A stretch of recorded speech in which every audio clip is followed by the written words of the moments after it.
Hey everyone, welcome to Catalyst Energies. Thank you for joining me. My name is Dee, and this is the weekly astrology report for the 7th of November through the 14th. And we are rounding the corner into the last stretch of this lunar cycle that started with the new moon in Libra, conjunct Arcturus, conjunct Spica, and we are well on our way to really utilizing some capacities that we've been developing that we probably didn't even know we had the capacity to develop in the first place, let alone to even hold it. So, and it's really stable. It's meant to stabilize us in our minds, and the transmission of what we've learned is also allowing us to stabilize that too within this opposition that is in our collective that just continues to keep shifting and moving and finding different fulcrums along the way. But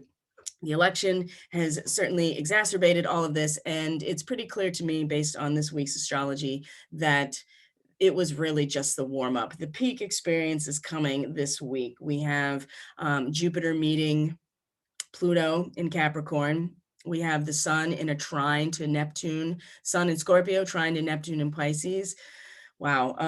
And this is all part of the 11-11 gateway, right? From the 9th to about the 13th, when Mars stations direct, is just going to be one major connection after the other that is going to add up into, again, some sort of peak experience that we will then have all next month to really integrate. So expect things to come forward, especially with Mercury moving back into Scorpio. Again, this time going full speed ahead. There'll be no retrograde. So all of the information that came from the laptop from hell, for instance, or things that came out of the darkness in your own life, the secrets, information that you didn't really know that came up. All of these aspects are going to now be highlighted again, and this time it is moving forward. There's no going back over old territory, which we really did need. We needed to go back into Libra and be able to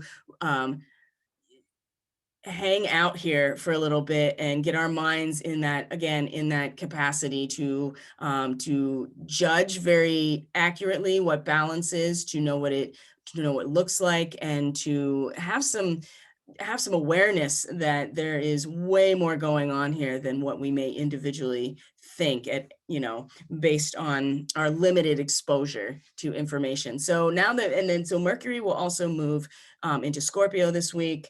Like I said, Sun trine Neptune, you can see here. We're going to have Venus and Mars in opposition, both in their home signs. And so we will get such a strong view and experience of the spiritual will, the will towards activation, and very courageous and attuned to an incredible amount of potency, versus Venus, who is really wanting to reconstruct that which keeps us linked to each other, and that will come out so much more in our relationships, in the things that we value around us, the projects that we're part of. And this is important because if we find this balance with this opposition, then we will be able to navigate the rest of this week. The moon and the sun are going to come into their third quarter square, that crisis in consciousness. It will be at 17 degrees Scorpio, 17 degrees Leo.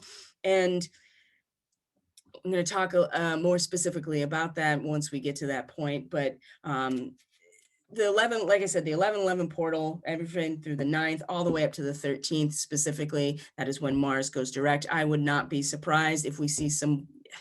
It is important to realize that the potential for people to start acting out in a fiery, warrior-like, and possibly violent-like manner is very high, especially with what will come through. This is why we have to be aware of the peak experience for what it is this week, so that we don't get caught up maybe in getting swept up in where Mars is. Again, that's why this Venus-Mars opposition is going to be crucial. This happens on the 9th. If we can find this balance, then we will be able to align with Mars going direct in a positive way. This also could be, positive law enforcement things happening, arrests happening, military being involved as well. So all of those things are potential with Mars moving forward, but it will be attuned to a very natural potency and moving forward. It's incredible. This week is incredible. Um, I can't overstate it. So let's look at the weekend, since there will be plenty of content throughout the week leading up to these points. For now, we have the moon in Leo, just coming into Leo today, and is going to get a lot of traction here in this fire and wanting to express ourselves and be fully engaged and passionate and confident, right? All those Leo things.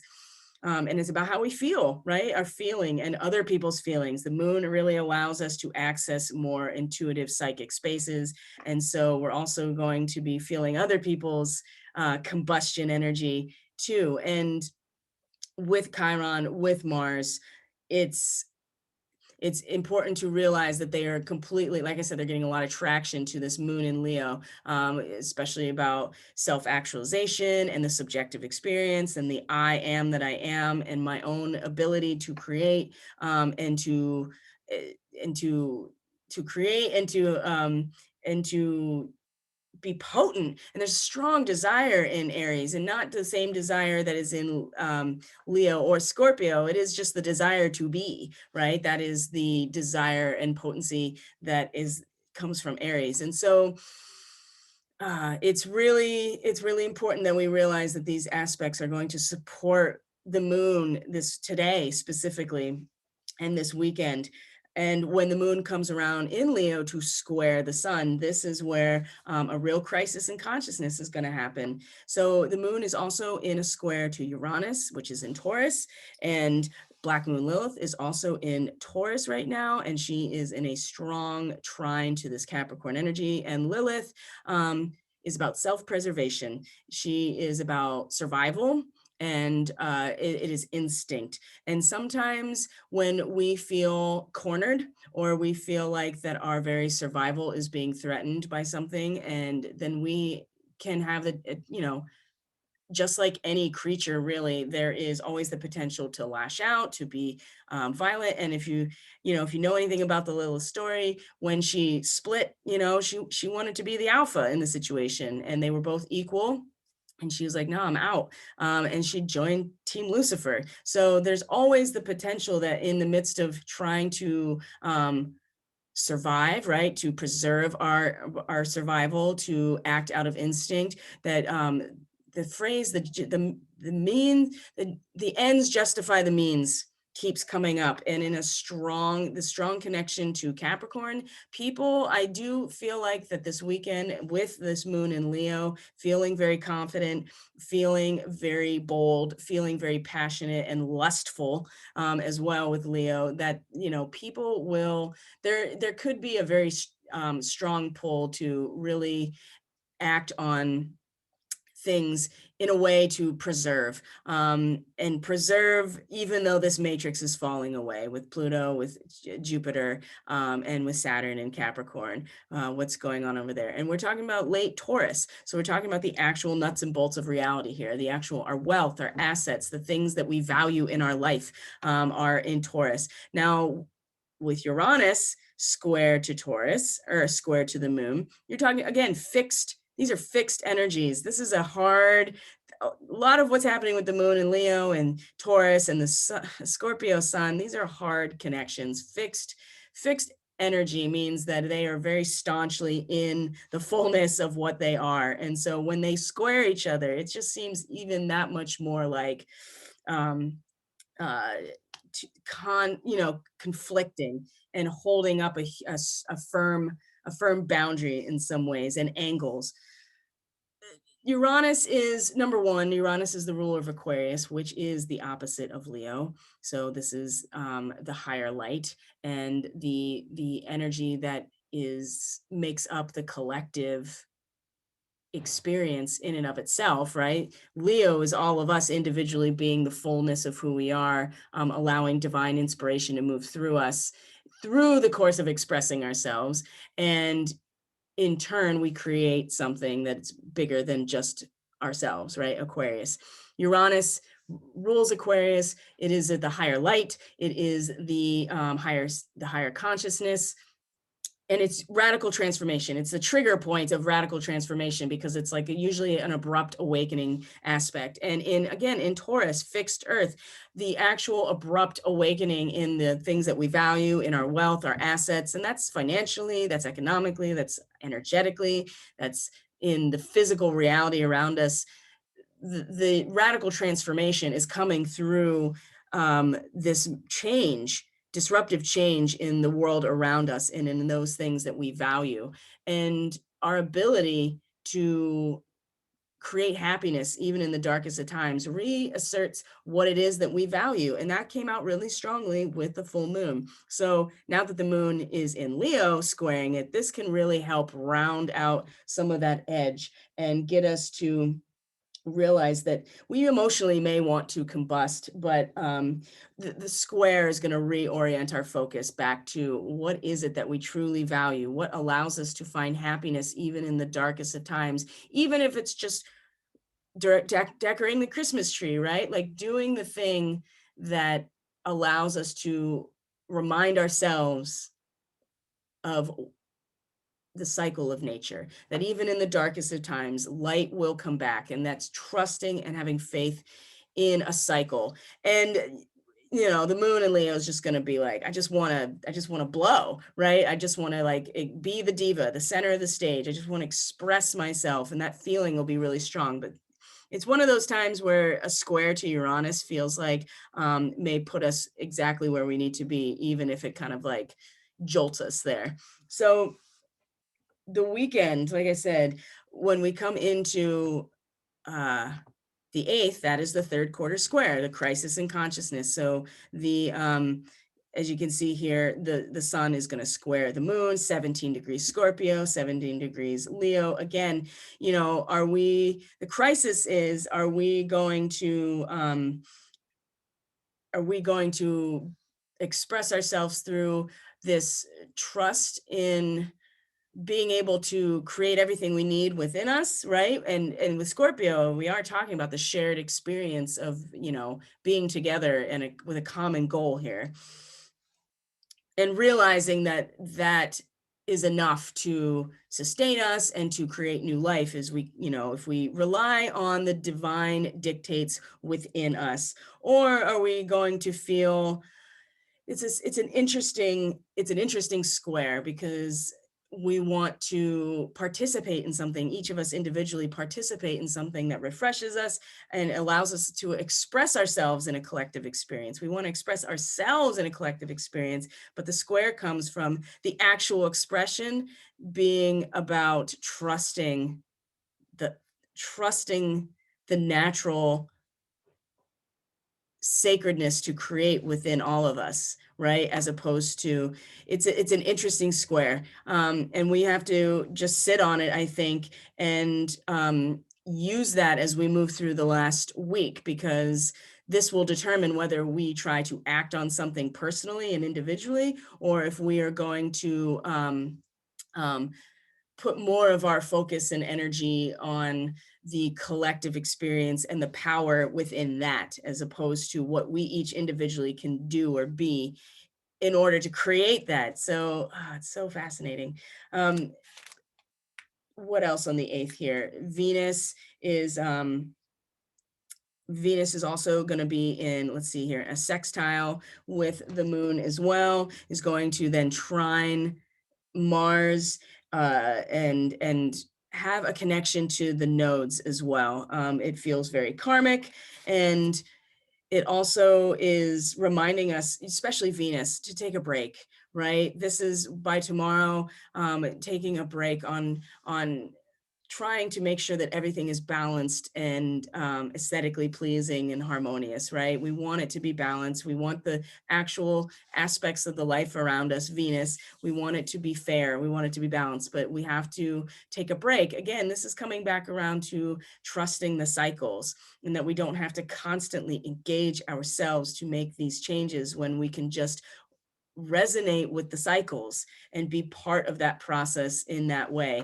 And Venus is going to really help with this on Sunday, especially again with that moon squaring the sun, because again, that comes back around to the same basic idea. Are we going to trust our ability to create something new within us, within our community, within the collective that we're part of? Are we going to trust the cycles, and give ourselves a moment to step back from the election, like just, the election craziness? Or are we going to keep pushing? Are we going to keep allowing this energy to move through us of expression? Because if we do, this connection, here's the thing, this connection to the nodes with the moon this weekend is very karmic, and it really represents something that could be an awakening aspect that could be just beyond what a lot of people can handle. And it's going to be like, you know, chickens kind of with their head cut off vibe, right?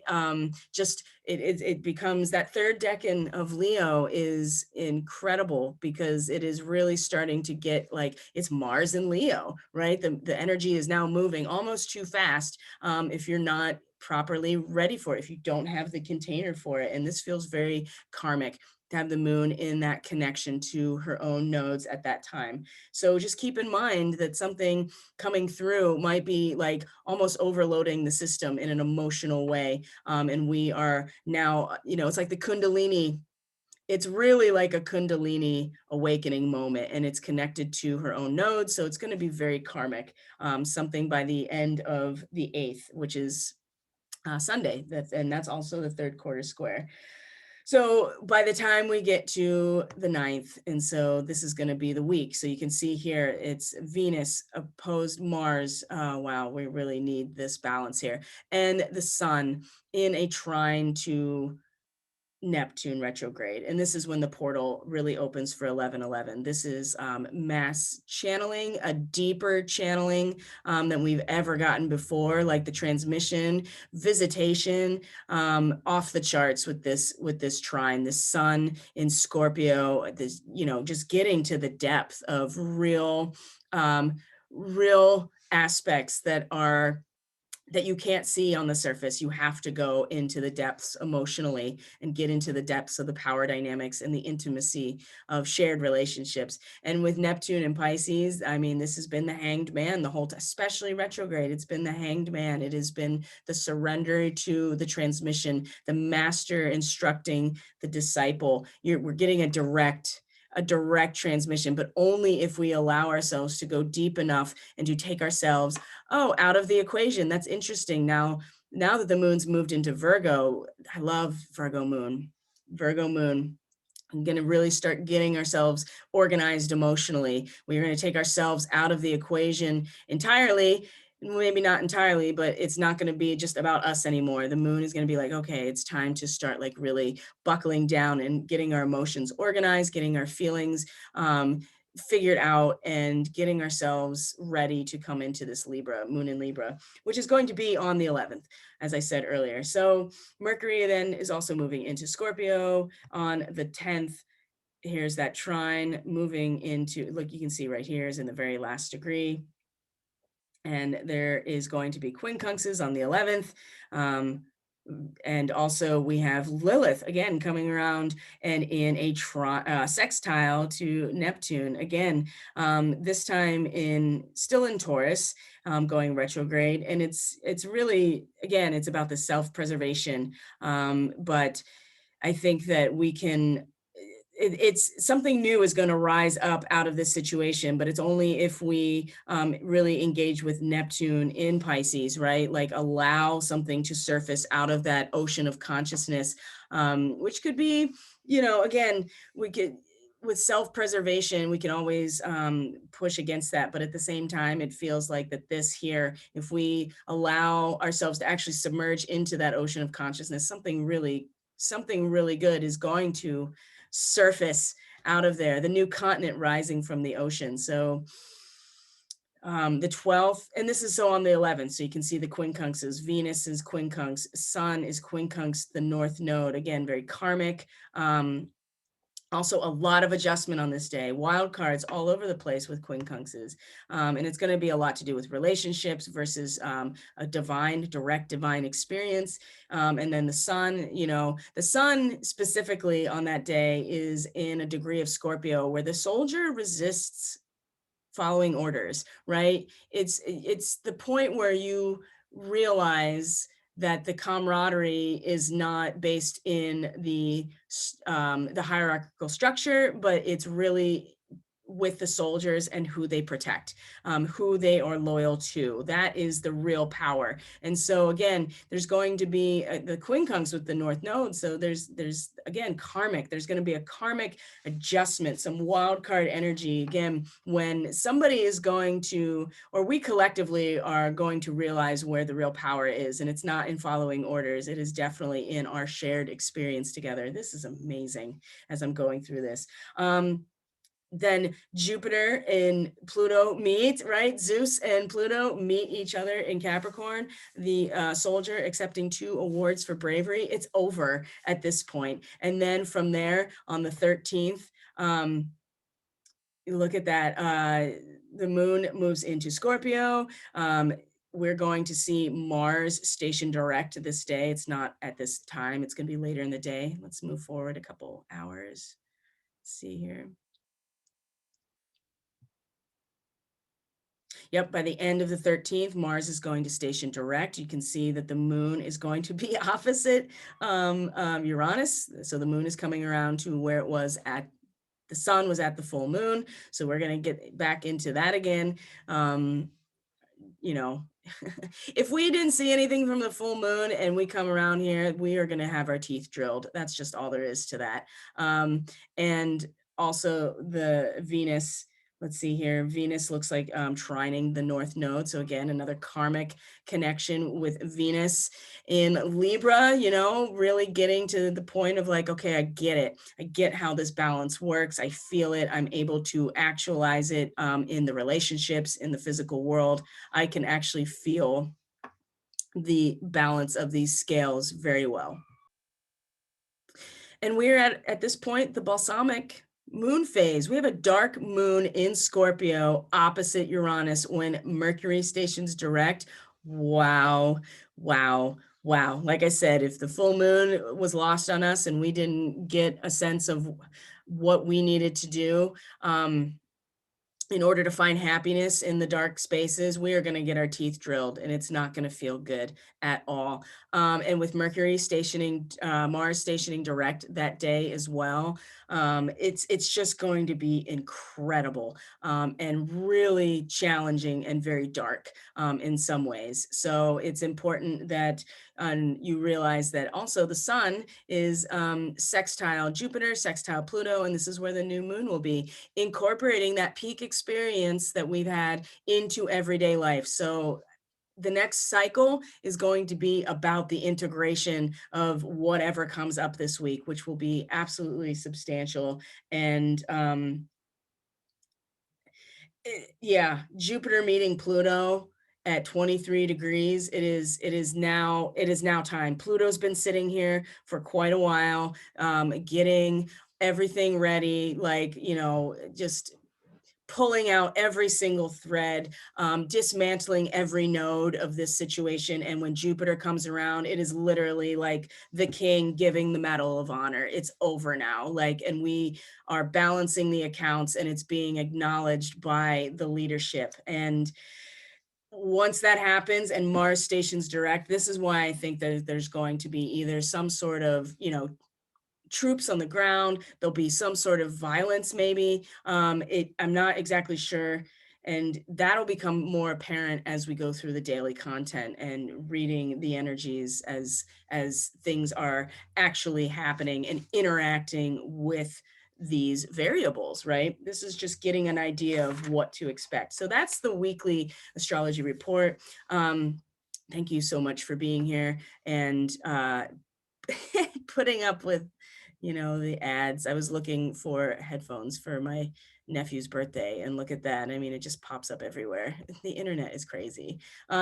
So Thank you for being here. Thank you for being part of this experience. If you find this all helpful, please consider subscribing to the channel, at least hitting the like button. It really helps the information. And this is actually really important information, I think, with the coming week. You know, like I said, the election was just the warm up. This is really, the 1111 portal is really big. And yeah, twin flame energy already because of that. And then with Venus and Mars opposing each other, that is really going to elevate that concept to like the highest point that we can pay attention to.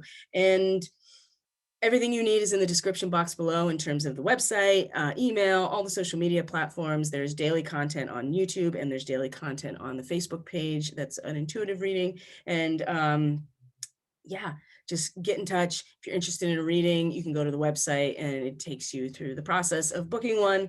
And there is, especially the lunar transit reading is a really good way to just see how the month's going to unfold for you. And we do have a new moon coming. We are in the last week of this lunar cycle. So that means it's a good time to prepare for things like that. So thank you so much for being here. Thank you for, again, being part of this experience. I love this work. This is the expression of who I am, right? And I just really appreciate being here and you being part of this experience. So take care of yourselves. I'll see you on the next astrology video.